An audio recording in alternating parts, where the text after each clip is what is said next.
So here we are in the New Zealand Alps again. Beautiful Lake Wanaka in the background. And the weather's a little bad, so I thought I'd take a day off and just rest. This will give me a chance to share with you a little dryland exercise for flexion. A lot of people will ask how much you should flex and how you should flex in order to release the skis and go through the transition. And this dryland exercise is one that works really good for demonstrating that. So the first thing you'll do is put on your boots, find a post or a wall that you can stand next to. Move about 10 inches out away from the wall, not too far, and just tip into the wall with the foot toward the wall and lean your hip against the wall. The idea is to isolate just flexing movements and bring the boots flat. So just flexing movements and bring the boot flat.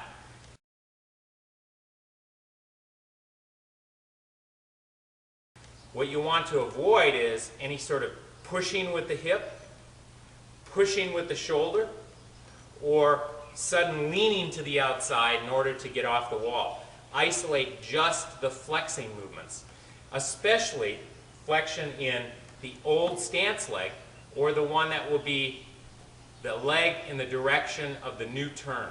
So I'm tipping into the turn, I just flex down, more with this leg, and the boots come flat.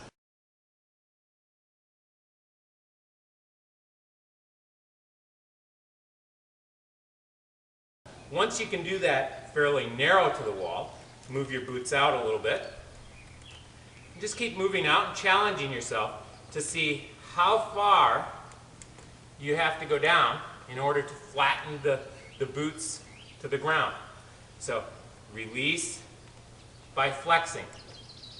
Okay? Especially flexing the old stance leg or the leg in the direction of the new turn. I want to go that way now.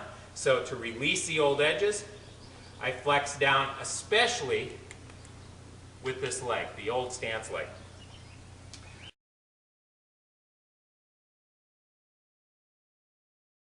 Another thing that people will ask us a lot about is the pole plant in relationship to this. And this is very important. You'll see a lot of people who will finish the turn and then they swing their hand forward, have a little bit of a rotation in the turn, and plant out near the tips of their skis. So while you're doing this dryland exercise, just try to see what kind of hand movements will facilitate the flexion to release and which ones will not. So let's start with the common thing, which is to put the hand out near the tip, put it right in front of you, and then try to flex and come off the wall. It's really difficult. Instead, as you're finishing the turn, stop the hand at what would be the fall line. You stop the hand and tap out near the fall line. It's very easy to just flex and roll into the new turn. If it swings forward up into here, it will be really difficult.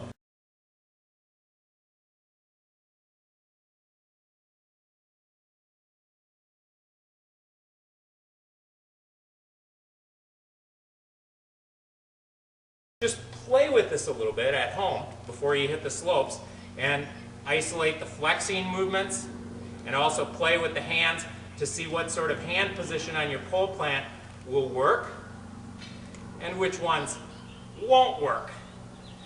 And if you spend a little bit of this time at home trying to get this down, once you hit the slopes, I think you'll find a lot better transition and arm movements that will facilitate a good transition and roll into the new turn.